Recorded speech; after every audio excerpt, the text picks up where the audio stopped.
Hello everyone, good evening. This is Lakshmi here. Welcome to Target Nurses Academy. இன்னைக்கு நம்ம பார்க்க போகிறது occupational test English டெஸ்ட்னா என்ன, அதோடைய க்ரைட்டீரியாஸ் என்ன, அதோடைய 4 மாடியூல்ஸ் என்னன்றதை நம்ம இப்போ பார்க்க போகிறோம். So before we going to start with the 4 modules of occupational English test, let me briefly explain to you what is occupational English test. So occupation English test என்றது ஒரு நம்மளோட இங்கிலீஷ் ப்ரொஃபிஷியன்சியை டெஸ்ட் பண்ணுற ஒரு exam.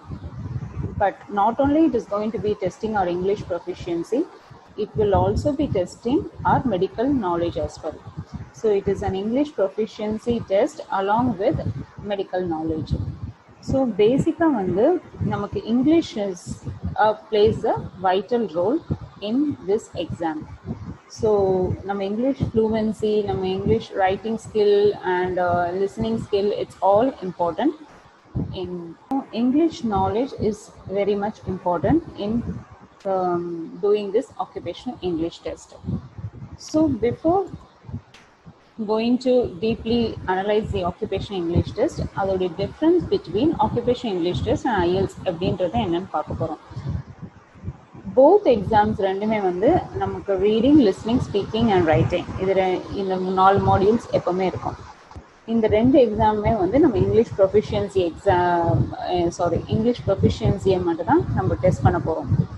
So you have to have a significant amount of practice. அப்படின்னா நம்ம intense practice இருக்கணும். இந்த 2 எக்ஸாம் எழுதும் போதும் நமக்கு full practice and knowledge is essential regarding the test. So பேசிக்காக என்ன ஸ்பெசிஃபிக் டிஃப்ரென்ஸ் இருக்குது ரெண்டுத்துக்கும் அப்படின்னு பார்த்தோன்னா, ஐஎல்ஸ் எக்ஸாம் மோஸ்ட்டாக related to generalise topic. Generalise topic means like general knowledge topics தான் இருக்கும். ஆனால் ஓஇடி பார்த்தோன்னா இது specific topics which is related to our profession. So அதை பேஸ் பண்ணி தான் ஓஇடி இருக்கும். அஃப்கோர்ஸ் ஐஎல்டிஎஸ் அதோடைய fees it cost around 13,000 Indian rupees. But occupational English test Australian dollar 520 pounds. Occupational English test fees AUD $520. So it is quite expensive when compared to IELTS. IELTS the exam results will be published within 13 days, but occupational English test it will take around a month time to publish the result. இதில் இன்னொரு important aspect என்னென்னா, writing task ஐஎல்டிஎஸில் பார்த்தோன்னா 2 நம்ம writing task எழுத வேண்டியது இருக்கும். ஒன்று graph, இன்னொன்று ஜென்ரலைஸ் டாபிக். பட் ஓஇடி பார்த்தோம்னா இதில் writing task it will be like only 1 case note you will be writing. So which is like in 45 minutes ஒரே ஒரு கேஸ் நோட் நம்ம எழுதுவோம். So that is the main difference between occupational English test and IELTS. Next, what is OET? நம்ம OET பற்றி என்னன்னு தெரிஞ்சுக்கணும்னா, it is an English test for the healthcare professional who want to practice in an English speaking environment. So நம்ம ஒரு English speaking என்வாயர்மெண்ட்டில் போய் practice பண்ண போகிறோம். So அங்கே போய் ரெஜிஸ்டர் நர்ஸாக ஒர்க் பண்ணுறதுக்கு occupational English test is an essential exam. So அதுதான் இந்த எக்ஸாம் பேசிக்காக 12 ப்ரொஃபஷன்ஸு can be used. So occupational English test is available for the following 12 professions such as dentistry, dietist, medicine, nursing, occupational therapy, optometry, pharmacy, physiotherapy, podiatry, radiography, speech pathology and veterinary science. So in the 12 professions occupational English test ரொம்ப ஒரு essential exam இருக்கு. So occupational English test is recognized by different healthcare boards and councils such as Australia, New Zealand, UK, Ireland and now recently United States of America they recognize பண்ணிருக்காங்க. So basically நம்ம பார்த்தோம்னா each country has a different criteria and different scoring system to register to work as a registered. So for example UK, the scoring system is listening, reading and speaking. இது எல்லாத்துலேயுமே நம்ம BA எடுக்கணும் and writing C+. அந்த மாதிரி நம்ம score எடுத்தோம்னா we will be able to register ourselves in the Nursing Council of UK. So அதே மாதிரி அயர்லாந்து எடுத்துக்கிட்டோம்னா அவங்களுடைய ஸ்கோரிங் வேரியஸ் ஆகும். அவங்க இப்போ ரீடிங், ரைட்டிங் அண்ட் லிசனிங் இது எல்லாத்துலேயும் பி இருக்கணும் and speaking C+. So like this, in each country there is a different criteria and different scoring system இருக்கு. ஸோ அதை பேஸ் பண்ணி தான் இந்த வந்து ரெக்கக்னைசேஷனை யூஸ் பண்ணியிருக்காங்க. அண்ட் அதை பேஸ் பண்ணி தான் நம்ம வந்து அந்த நர்சிங் கவுன்சிலில் ரெஜிஸ்டர் பண்ணுவோம். ஸோ ஆக்குபேஷன் இங்கிலீஷ் டெஸ்ட் தான் வந்து initial test to get registered as a nursing practitioner in overseas. So occupation English test is recognized by different healthcare boards and councils such as Australia, New Zealand, UK, Ireland and recently United States of America recognize பண்றாங்க occupation English test. So though there are different healthcare boards and councils are there, but still each country they have a different scoring criteria and different assessment process. For example, நம்ம UK எடுத்துக்கிட்டோம்னா அவங்களுடைய scoring system listening, reading and speakingல எல்லாத்துலயும் B எடுக்கணும் and writingல C+ இருக்கணும். But when it comes to Ireland, listening, reading and writing இது எல்லாத்துலயுமே B இருக்கணும் and speakingல C+ இருக்கணும். Occupation English test தான் நம்மளுடைய ஃபர்ஸ்ட் ஸ்டெப். ஒரு இங்கிலீஷ் ஸ்பீக்கிங் என்வாயர்மெண்ட் ஒர்க் பண்ணுறதுக்கு ஃபஸ்ட்டு எக்ஸாம் எழுத வேண்டியது ஆக்குபேஷன் இங்கிலீஷ் டெஸ்ட் எக்ஸாம் தான். ஸோ இதை வச்சு தான் நம்ம லாங்குவேஜ் காம்பிடென்சியை அசஸ் பண்ணுறாங்க. அதை பேஸ் பண்ணி தான் நம்ம அப்ளிகேஷன்ஸை ஃபார்வர்டாக மூவ் பண்ண முடியும் எல்லா இங்கிலீஷ் ஸ்பீக்கிங் கண்ட்ரீஸ்லையும். So OET is comprises of 4 subtests. What are the 4 subtests? Listening, reading, writing and speaking. Listening it's approximately takes 45 minutes the exam time, and reading it is 60 minutes, and writing approximately 45 minutes, and speaking which is approximately 15 minutes. So let us now briefly analyze what is listening, what is reading, what is writing and what is speaking.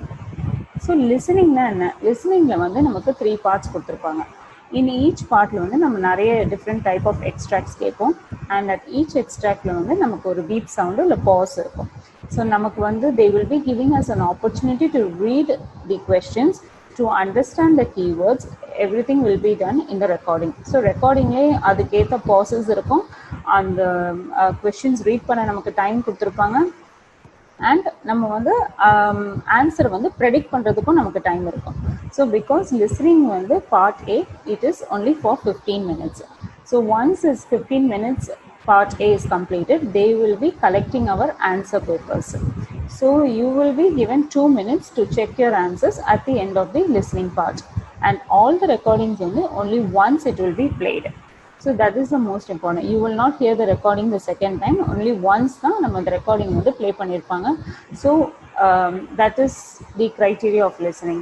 So in the listening part A நமக்கு 1 to 24 questions கொடுத்திருப்பாங்க, and simultaneously you have to hear and write the answers. So answers நம்ம கேட்க ஆரம்பிக்கும் போது நம்ம simultaneously answers எழுத ஆரம்பிக்கணும். So இதுக்கு தான் ஒரு டிப்ஸ் என்ன சொல்கிறேன், ட்ரை டு ஆன்டிசிபேட்னா நம்ம ப்ரெடிக்ட் பண்ணணும் answers, so that it will be time consuming for us. So use the guided போஸ்ட்னா என்ன மீனிங்னா, there will be like sub headings, அதாவது background history, patient signs and symptoms, அந்த மாதிரி நிறைய சப் ஹெட்டிங்ஸ் இருக்கும். ஸோ அதை பேஸ் பண்ணி நம்ம ஆன்சர் பண்ண ஆரம்பிக்கலாம். So we know, like for example, if there is a question the symptoms of what are the signs and symptoms of the patients, or illina recording la patients edha signs and symptoms பத்தி சொல்லிருப்பாங்க இந்த disease condition க்கு. So அத நம்ம ஈஸியா analyse பண்ணி, ஏன்னா நமக்கு அந்த சப் ஹெட்டிங்ஸ் இருக்கும், அந்த சப் ஹெட்டிங்ஸ் பேஸ் பண்ணி நம்ம அதை அனலைஸ் பண்ண முடியும். ஸோ இதுதான் லிசனிங் பார்ட் ஏ. நெக்ஸ்ட் நம்ம லிசனிங் பார்ட் பியில் என்ன இருக்கு. ஸோ பார்ட் பியில் 6 different extracts இருக்கும். In each extractல people will be talking about different healthcare settings பற்றி பேசியிருப்பாங்க. ஸோ 25 to 30 questions இருக்கு. அதில் you have to read each questions before you listen and complete your answers as you listen. So இதுவும் சைமல்டேனியஸாக நம்ம listen பண்ணும்போது answer mark பண்ண ஆரம்பிக்கணும். So it is like a multiple choice question தான். So நம்ம இதை எப்படி பண்ணணும்னா, நம்ம eliminate the wrong options. So நம்ம இனிஷியலாக கொஸ்டினை ரீட் பண்ண டைம் கொடுப்பாங்க, and there will B bosses in between, like next question போகும்போது அதுக்கு முன்னாடி ஒரு பாசஸ் இருக்கும். ஸோ கொஸ்டின் ரீட் பண்ண முடியும், அதில் கீவேர்ட்ஸ் என்னென்னு அண்டர்ஸ்டாண்ட் பண்ணிக்க முடியும். ஸோ அதை பேஸ் பண்ணி இதை ஆன்சர் பண்ணணும். Same thing is applicable to part C. Part C la வந்து you will be hearing two different extracts. So question 31 to 42 questions இருக்கும். அதே மாதிரி இதுலயும் 3 choices இருக்கும். ஸோ நம்ம வந்து அதே மாதிரி கொஸ்டின்ஸை ரீட் பண்ண டைம் கொடுப்பாங்க. நம்ம ஆன்சர்ஸை வந்து கேட்கும் போதே ஆன்சர் பண்ண ஆரம்பிக்கணும். கீவேர்ட்ஸ் என்னன்னு நம்ம வந்து நமக்கு before starting the recording they will be giving us enough time to read the questions.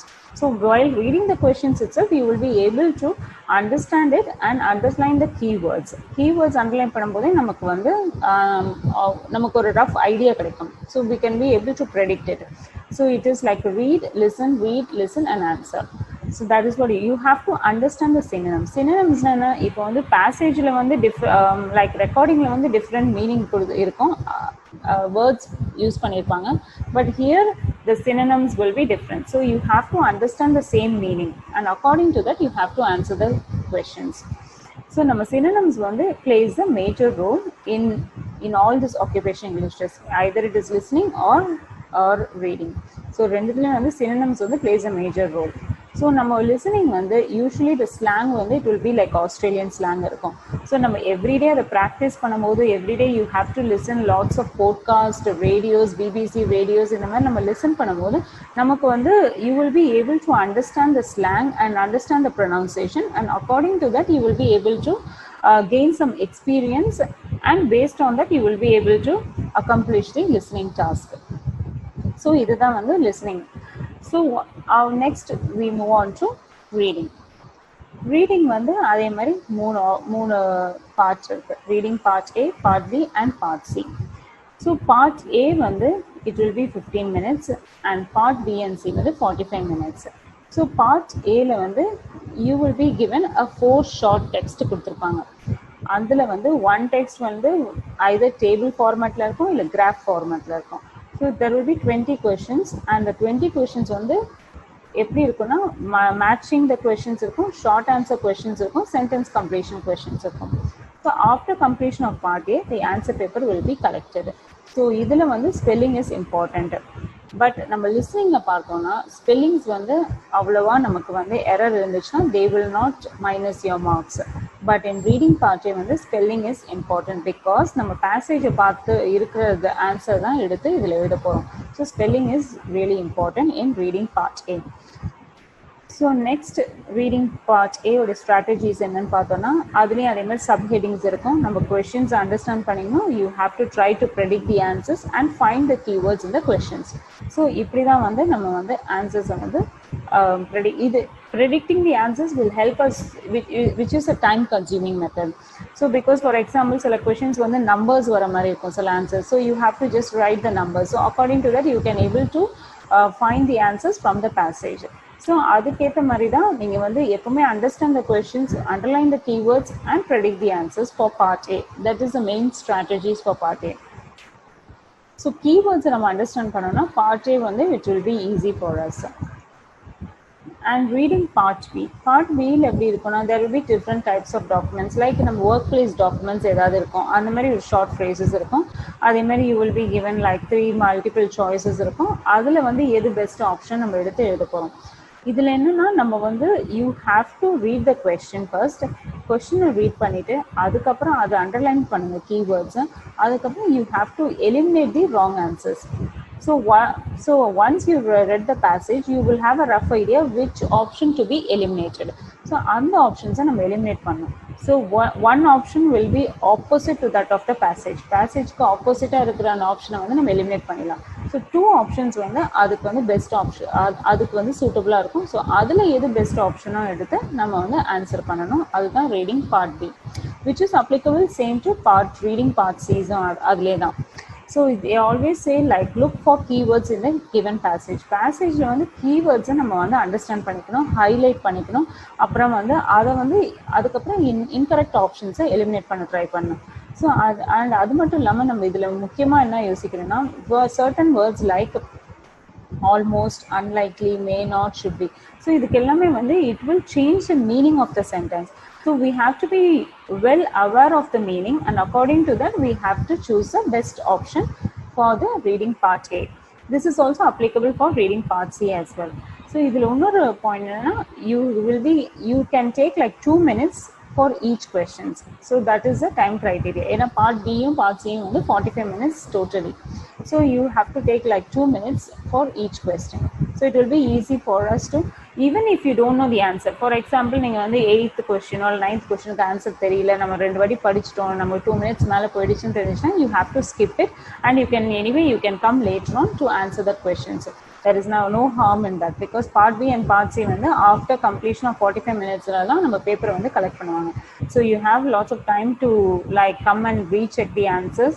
இல்லைன்னா உங்களுக்கு ஏதாவது ஆப்ஷன்ஸ் வந்து மாற்றணும்னா you have to come back and again you can read it and do it accordingly. So that is not a problem in reading part B and part C. Part C ல வந்து same like 800 words academic text தான் இருக்கும். Each passage has 8 sets of questions. Each question has 4 options இருக்கும். So you have to take like 2 minutes for each question as I said before. So they want you to read and understand. இதில் பேசிக்காக வந்து you have to read and understand the passage.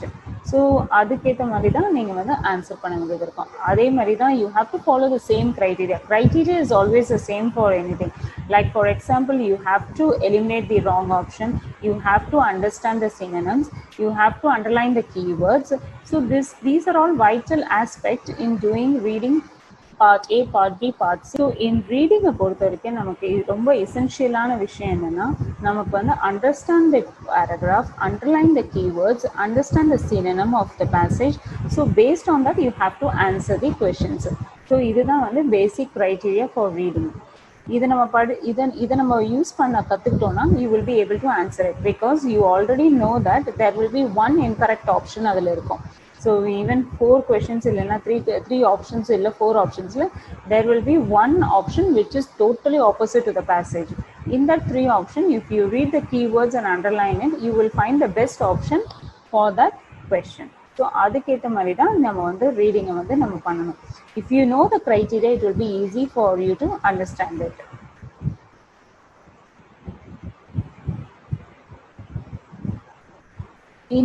So reading part C ல initially read the paragraph, completely understand it, then read the questions.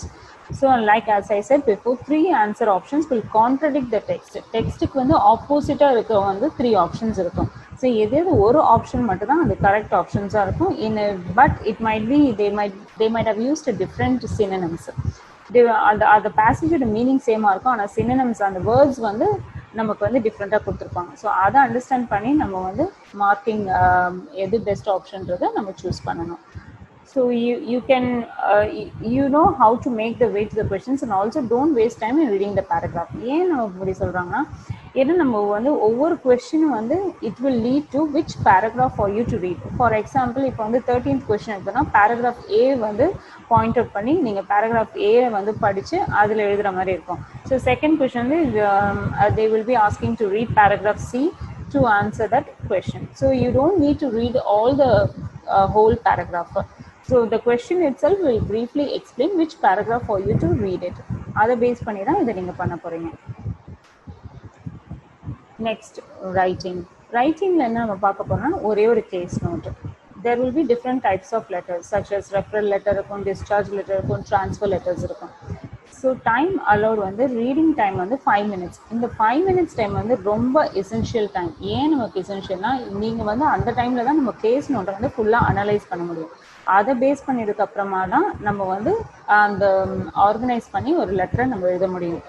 So word count இதில் பார்த்தோன்னா 180 to 200 words கொடுத்துருக்காங்க.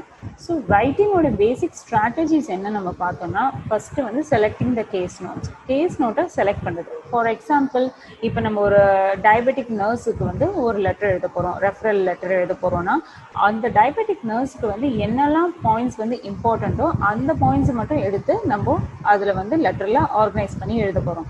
So for example daily blood sugar taking, அதுக்கப்புறமா அந்த insulin injection details, இல்லைன்னா வந்து any food ulcers, அந்த மாதிரி எந்த பாயிண்ட் இருந்தாலும் நம்ம ஒரு டயபெட்டிக் நர்ஸ்க்கு ரெஃபர் பண்ணும்போது இந்த பாயிண்ட் எல்லாமே நம்ம ஆட் பண்ணியிருக்கோம்.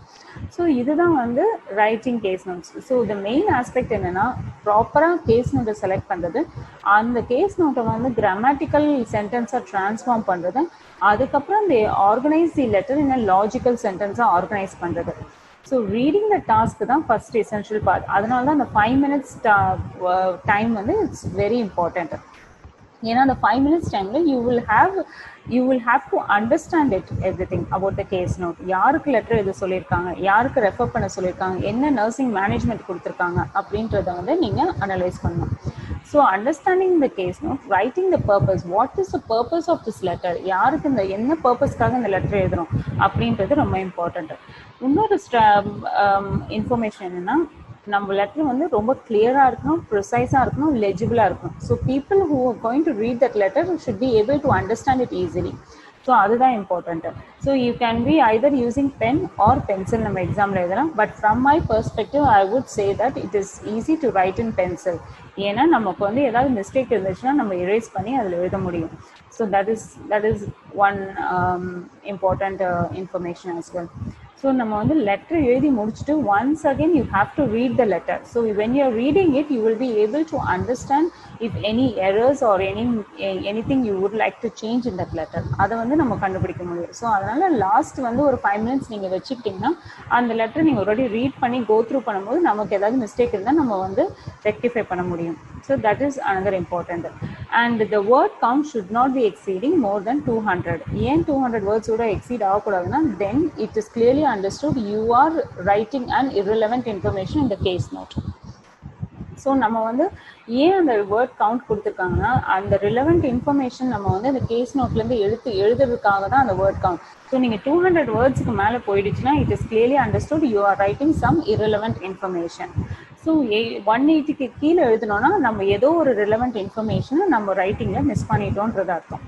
ஸோ இதுதான் வந்து basic criteria and strategy for writing.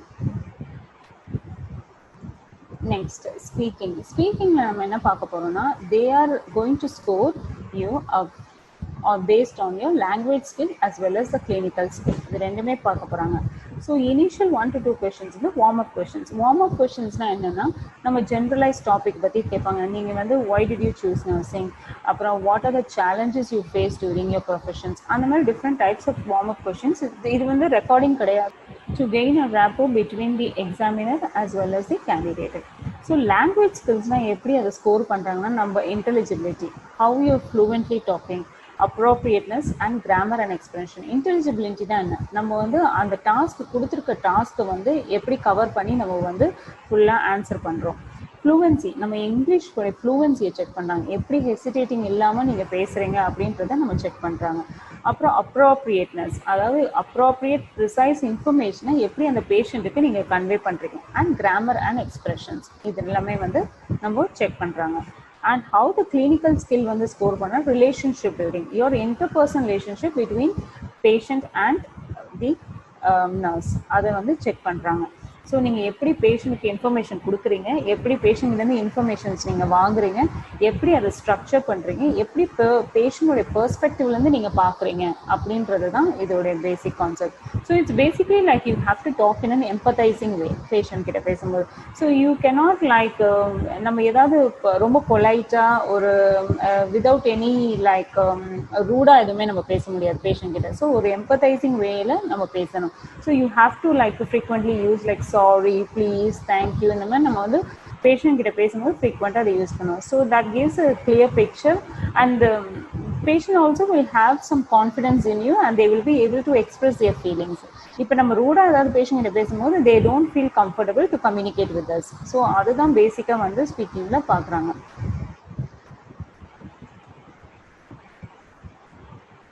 And another important point என்னன்னா, you need to speak a lot. நம்ம நிறைய வந்து பேசணும் ஸ்பீக்கிங்கில். நம்ம அதிகமாக பேசுனா so then it will be understood that you have some knowledge, clinical knowledge as well as the language skill to communicate with the patient. So that gives you a confidence and encouragement for the patient as well to express the feelings. So எப்பவுமே speaking நம்ம முடிச்சப்பறம் நம்ம வந்து summarise the conversation. So for நம்ம இதெல்லாம் discuss பண்ணியிருக்கோம், இதை வந்து உங்களுக்கு அண்டர்ஸ்டாண்ட் ஆயிருக்கா அப்படின்னு சொல்லி நம்ம பேஷண்ட் கிட்ட வந்து நம்ம சம்மரைஸ் பண்ணி எல்லா இன்ஃபர்மேஷனும் சொல்கிறோம். ஸோ பேசிக்காக இதுதான் வந்து ஸ்பீக்கிங்கோடைய க்ரைட்டீரியா. ஃபஸ்ட்டு உங்களை வந்து இன்ட்ரடியூஸ் பண்ணணும் first. So I am Lakshmi, I am one of the registered practitioner here, how may assist you, அந்த மாதிரி நம்ம கேட்குறது. So it's a different way of introducing yourself. அதுதான் நம்ம வந்து ஸ்பீக்கிங்கில் பண்ண வேண்டியது. எம்பத்தட்டிக் ஃப்ரேசஸ் யூஸ் பண்ணணும். பேஷண்ட்டு வந்து ப்ரிசைஸ் இன்ஃபர்மேஷன் கொடுக்கணும், இன் எம்பத்தைசிங் பொலைட் வேல கொடுக்கணும், சம்மரைஸ் பண்ணணும் எல்லா இன்ஃபர்மேஷனையும். And you need to talk fluently, and you have to talk as yourself. நீங்கள் வந்து யாரையும் இமிட்டேட் பண்ணுற மாதிரியோ இல்லை நம்ம பிரிட்டிஷ் ஸ்லாங் பேசணும் இல்லை அமெரிக்கன் ஸ்லாங் பேசணும், நீங்கள் எப்படி நீங்களாக பேசுகிறீங்களோ அதை அப்படியே கம்யூனிகேட் பண்ணால் போதும். So because they are going to check only your pronunciation, your fluency and how you are expressing yourself to the patient. அதுதான் நம்ம செக் பண்ணுறாங்க. So this is basically about speaking criteria. So next வந்து what is the test results. Test ரிசல்ட்ஸ்னால் நம்ம இப்போ எப்படி வந்து first நம்ம எக்ஸாம் புக் பண்ணும் போதே நம்ம ஆன்லைனில் ரெஜிஸ்டர் பண்ணி நம்ம எக்ஸாம் வந்து புக் பண்ண போகிறோம். So while you're registering yourself, அதிலே வந்து நான் உங்களுக்கு எந்த டேட்டில் எக்ஸாம் புக் பண்ணணும், எந்த சென்டரில் எக்ஸாம் புக் பண்ணணும், எல்லா இன்ஃபர்மேஷன்ஸும் இருக்கும். நம்ம லாகின் பண்ணி அது எல்லாமே புக் பண்ண போகிறோம். And once your result is published, you will be notified through email, and then you will be able to log in again and you can download the results in the online. Online நம்ம ரிசல்ட்ஸை download பண்ண முடியும். So to book the exam and எல்லாமே வந்து target nurses academy வந்து help பண்ணுறாங்க இதுக்கு. So we can contact them any time to ask their help to book the exams. So அதுதான் வந்து test result. So as I said before, 1 month டைமில் வந்து results வந்து பப்ளிஷ் ஆகும். You will be notified through email and you can download the results in the online. That's how the test results. So என்னெல்லாம் test centres இருக்குது, அதான் நிறைய test centres இருக்குது. Like ட்ரிவாண்ட்ரமில், சென்னையில், அப்புறம் Planet EDU Chennai, Planet EDU Coimbatore, people English Coimbatore, Hindustan college of arts and science. So different centres இருக்குது. ஸோ நம்ம புக் பண்ணும்போதே உங்களுடைய லொக்கேஷனில் எந்த சென்டர் உங்களுக்கு நியரஸ்ட்டாக இருக்கும் அந்த சென்டருக்கு வந்து நம்ம போகணும். ஸோ அண்ட் பேசிக்காக வந்து I always like suggest that it's better if you go like 2 hours before the exam so that you will have enough time to relax yourself. So நீங்கள் ஃபஸ்ட்டு வந்து அங்கே போனோடனே 1 hour வந்து you will be given time to register yourself. After registration then they will be taking you to exam hall center. First நம்ம எழுத போகிற exam listening, next வந்து reading, லாஸ்ட்டாக வந்து ரைட்டிங். ரைட்டிங் முடிச்சப்பறம் உங்களுக்கு வந்து ஸ்பீக்கிங்க்கு வந்து டைம் ஸ்லாட் கொடுப்பாங்க. ஸோ அதுக்கப்புறம் you will be taken to the speaking places. So you will be having 1-to-1 conversation with the examiner speaking. அதுக்கப்புறம் அதை ரெக்கார்டிங் பண்ணிடுவாங்க. ஸோ இதுதான் வந்து பேசிக் informations about occupational English test. If you have any questions or any queries, you can contact us anytime. Contact Target Nurses Academy. We have given you our phone numbers and everything. So we are happy to help you anytime. Thank you so much.